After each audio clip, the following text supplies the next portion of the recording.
So we are now joined by David Bradley and Andy Pritchard, the guys that run and organise the Heavy Music Awards. So for anyone that doesn't know, do you want to tell us what the Heavy Music Awards are? A bit about what you guys do. Sure, yeah. So the Heavy Music Awards are, as far as we know, the world's biggest independent, fully democratically voted award ceremony for alternative music. We use the word heavy very loosely. It's just another word for using for rock, metal, punk, alternative, emo, everything from your lightest, most mainstream radio to underground stuff. For us, it's fully voted by the public. We'll get into, talking about how the voting system works and stuff like that. But the main thing to kind of focus on is our winners are decided by the public, and it's all about celebrating and recognizing the achievements of artists and creative people within kind of the rock and alternative music sphere. How did you start it all, and when did you start it all off? It was at a Yellow Card show in 2017, I believe. Yellow Card, nice. On their farewell tour, and we were talking about how all the existing award shows never really gave the power back to the people who matter the most, and we started thinking about how it might work if it was done in that way, if we could find a way to make it as democratic as possible, take ourselves entirely out of the process and just be the kind of conduit, just be the platform for it to take place. Because we knew that music happened, that it churns every year, that there's new artists that come through every single day that people are excited about. We wanted to make sure that kind of got reflected better and not just, the same names every time. So we kind of set it up to try and make it as organic as possible, and that's where the kind of the genesis of it was, and that's where we started thinking, well, maybe we need to speak to the industry, see if we can get some support, start building a panel so we can hand the power out to as many people as possible. So it can't be just one or two people saying these are the bands that should win all the awards. We can say, well, let's have hundreds of people. Let's try and get everybody involved to make it about everybody and not just about a small group or just one person. And that's kind of how it started. Just off the back of that, did you find any resistance to that approach of trying to make it that democratic? Did you find any resistance, or was it quite like, oh no, that sounds like a good idea and most people were supportive? I think that on the whole, I would say 99% people were really open to it, because I think everyone in kind of the alternative music sphere has an opinion and is passionate about what they love.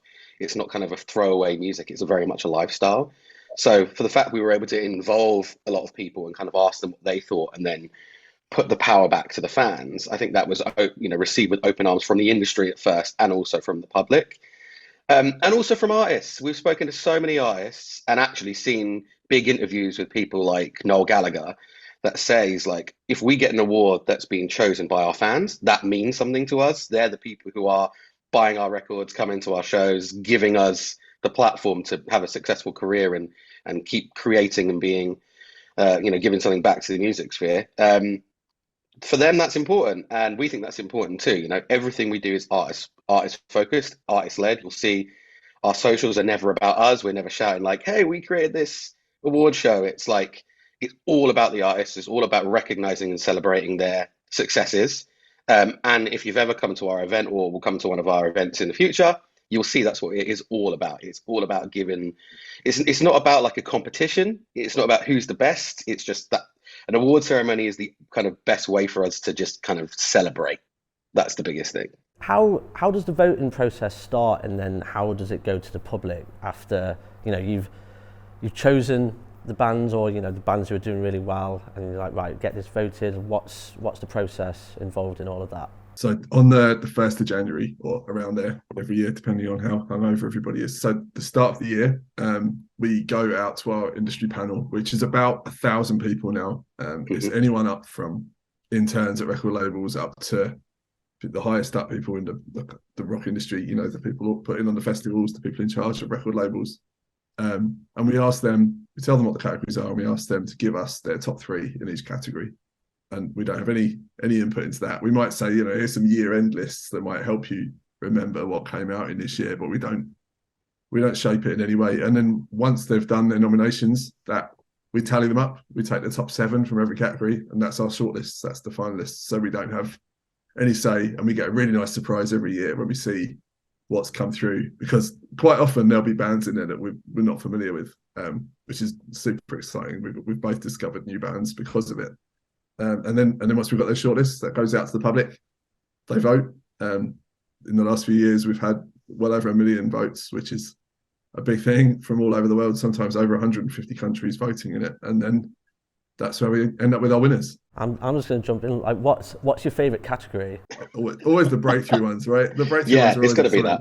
Because it changes so much every single year. And obviously we haven't announced the finalists yet. I don't know whether we will have announced them by the time this goes out, but it's crazily eclectic and it's super diverse. The genres in there, there's stuff in there that like kind of barely uses guitar through to stuff that would smash you around the face with every instrument they've got. So it's really exciting, and every year it's different.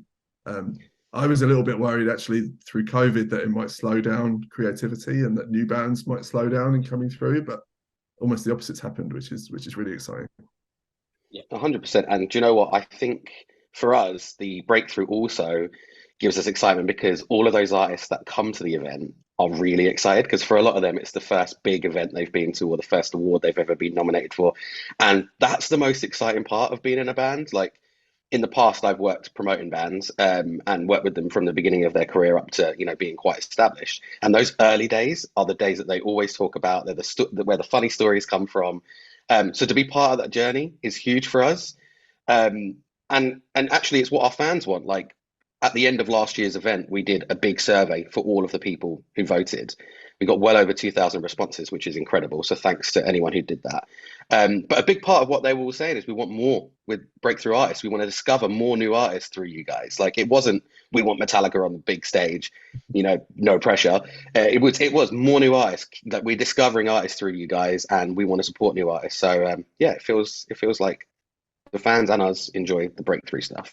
That must be really cool to hear as well. They don't want the big stuff. They want the breakthrough stuff. Like, I want to discover more music. So it's like, give me more, basically. One of the coolest things that happened a few years ago was we saw a comment from somebody saying that they're a Metallica fan. Metallica were nominated and Metallica shared it, which was awesome. They shared it. And then somebody commented to say, I'd never heard of Not Loose before. I came to vote for Metallica. I saw these bands in the breakthrough category and I listened to them all, and Not Loose was my favourite. And now I'm a Not Loose fan. And obviously Not Loose have gone on to bigger things since they were a breakthrough band with us, maybe 4 years ago. But that was a really nice thing. We've seen that a few times where people have discovered artists because they've come because of the more established artists. Bit of a variation from Metallica to Not Loose as well, so that's cool. Yeah, exactly. Yeah. And we know also Electric Callboy just did a big EU headline tour, and they took Holding Absence out with them as main support because they'd seen them at the HMAs. So that's obviously, it really means a lot to us to see those kind of connections happening. So I was going to do a quick recap on 2022.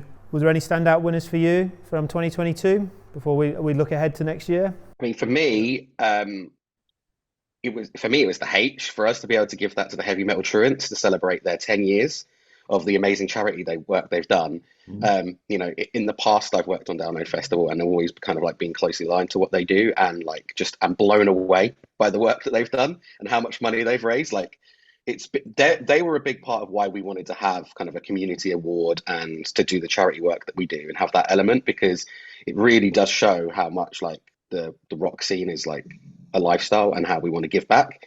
So to be able to do that and like, we've got all of these public voted awards, which is great. But then the H is where we get to be a bit creative. That's where we choose, it's our community award. It's where we get to choose that. For anyone that's watching that doesn't know, what's the H? Why don't you just frame that a little bit for us? Sure. Andy, you've got a really good way of like saying what it is, right? Put me on the spot. So, right. I always forget it. It is something along the lines of, it's a person or an organisation that's done something that's contributed positively to the heavy music scene in that year. So it might be a charity, it might be like Sophie Lancaster Foundation has received it in the past. It might be something that's just done a huge amount for the scene, or there's a family called the Dixon family who won it, who have a house in, I believe, Leeds. Something like that, or Newcastle, something. Newcastle, you're right, yeah. And when bands come through on tour, they put them up for free, they feed them, they wash all their clothes for them. and then they send them on their way. They don't ask a penny. The only thing, as far as I know, that they ask from them is that they do a photo on their doorstep, and that's it. So we thought, that's no one knows apart from the touring artists that they even really exist. 100%. And they're not getting anything out of it. And they're just like, they're doing it for the love of the music. So for us, that's like the perfect embodiment of what the H is. And also, like, it was amazing to see them walk into the room because, like, we wanted to really celebrate what they did. So we put them on the red carpet and all that sort of stuff. And they walked into the room and, like, every band knew them. Like they were the most famous people there because all of these bands have been helped out by them. So it was incredible. Yeah, well, I've never heard of that either, man. I've never actually come across it. It's actually, like, I work in touring music, so I'm going to check them out. It's like, because, when you're on the road, it is being able to sleep outside of a van, especially when you're a smaller artist, is amazing. So that's great. Like, fair play to them. I think my missus would kill me if I kept bringing bands into the house, but fair play to them. Understandably. Yeah. So this year you guys are moving to the Wembley Arena. Tell us about that. Yeah, tell us about the progression of where the band's going for 2023. Quite frankly, we outgrew the Forum. That was it. It's good. Demand is there.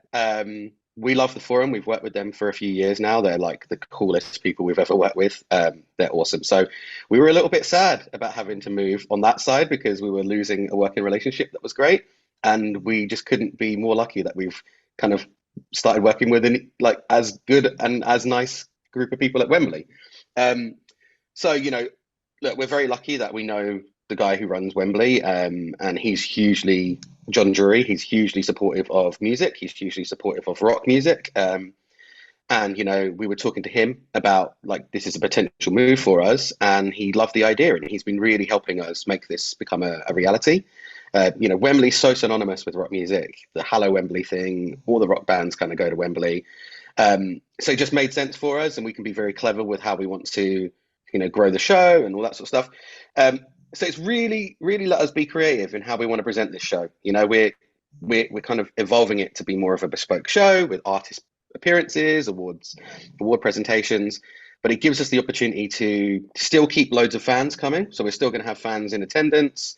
There's still going to be that concert gig kind of festival element to it, but also we've got the space to be able to provide a special kind of premium experience for the artists and give them, the standard awards table kind of experience and all that sort of stuff, because they deserve a night to get dressed up and be treated special and have a great time. So we're hoping, because we've not done it yet, hoping it will bridge the two worlds and it will work well. It's a hard balance to find, mate. I've done a few award shows previously in a different genre, in the dance music stuff, but you'd have all this banging dance music for 2 hours and everything would stop and they do the awards for an hour and everyone in the crowd's like, what, you know what I mean? Like they're just absolutely tripping out.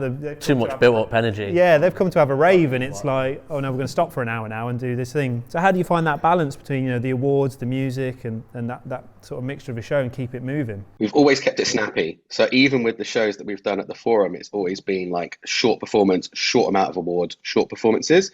But also what we found is like our audience love these bands so much. So like that energy doesn't drop. Like when we do our and the nominees are and the video plays on the screen of the different artists, people scream for the artists that they love. Like the energy is up. It's crazy. Like sometimes we see, when you've got the winner side stage about to come on and they hear their name come up in the nominations video and everyone starts losing their mind. You can see them. They start getting pumped. It's almost like people are screaming for them to come and perform. And then when they walk out to get their award, the crowd goes crazy. So we've kind of been very lucky that we've never seen that dip in energy, have we? No, it's been great. It's really good. And I think because of the way the voting process works, because the winners are voted by the fans, then invariably you get winners who are the most popular act on their shortlist. So the noise builds when they're announced as a finalist, and then when they're announced as a winner, it's the kind of logical conclusion for the majority of people in the room that they are the winner, and that just lifts it even more. You don't generally get the kind of, oh my god, I can't believe they've won. Like, you get a really nice response every time. I remember when Spirit Box won Best Breakthrough, maybe 2 years ago they won. The crowd, it was crazy. It was as if they were on the stage and they were on tour at the time. But yeah, the crowd went crazy for it. The noise was insane. Like some of the videos I saw afterwards, it was it was as if there was a band playing at the time, and it was literally a video of just saying their name. Yeah, because for us, with it being public voted, and we stick with that like if the bands are on tour and they can't come, they're not coming. They'll send us a video, which is great. There's no Spirit of Attendance award at the HMAs. There's no award given to you because you're in the room. But it's great. I think our fans get that and they appreciate that. And for them, they don't see it as like a cop out if there's no band, if the band sent a video and they can't come, because they understand bands tour, especially with rock music, bands make their money from touring. So, they're always on the road. But the fans love it, like that Spirit Box thing. They sent a video and people were screaming as if they were on the stage. If bands are winning an award and are on tour, it all sort of makes sense and falls into place, doesn't it? It's like, can't be here because we're doing so well. Like, why we've won this award? So yeah, we've historically been offered, the chance to give, lifetime achievement awards to really big bands, and it's just not. That's not really what the HMAs is about. We could do that, but it's never really been the kind of the vibe. And it's been. I mean, it's funny because we're always working so hard on the night. We never get to have a drink, and we're always stuck like out the back. We barely ever see any of the performances or the awards actually happening. So when we see these videos afterwards, it's really, really kind of vindicating to see that the whole process has worked and it all comes together for that big moment when someone gets announced. And when While She Sleeps won that innovation award, that was a bit like the H. We kind of knew that what they'd done was unbelievable. It needed to be recognised in some way. And the video was like 2 minutes long, and the crowd was going. They were totally silent to watch the video. Super respectful of the fact that the band had put this together, and it's a great video, of course, that the band made. But when they won and walked out, the crowd went. It was, it was rapturous. It was crazy. Tell us where people can find more out about the 2023 award show, where they can get tickets, when's the voting start, and let us know where we're going. So to check everything out, the main place to go to is heavymusicawards.com. And also check out all of our socials. You'll find us at Heavy Music Awards. We're posting everything on there. We announced the finalists. We opened the public vote straight away. The tickets will go on sale shortly after that. So this is when the fun starts now. This is when the artists will have their assets ready to go at 2:00 on that day. Hopefully not before, and let everybody know to go and vote for them. Always one of them before. Always one of them. Oh, mate, it's impossible. You embargo a press release. Do not post this out. You put sample on the poster, and some guy post it out with sample across it like 2 days before. It's perfect. Yeah. Every time. Yeah. But yeah, this is where it starts getting exciting. Voting finalists are announced. Voting opens. We'll start announcing some performing and appearing artists soon. We'll start opening the tickets and we'll start pumping towards what we're doing with the event. So, and keep your eyes peeled, because there could be some interesting news for anyone who can't make it in person or might be international listeners that would want to check out the event on the night. We've got more info to come for that, but we're thinking about all those people around the world that want to be involved and how we can get them involved. Well, right, thanks for your time, guys. Really appreciate it. And hopefully we will see you down there at Wembley. And best of luck with the event. Thanks for having us.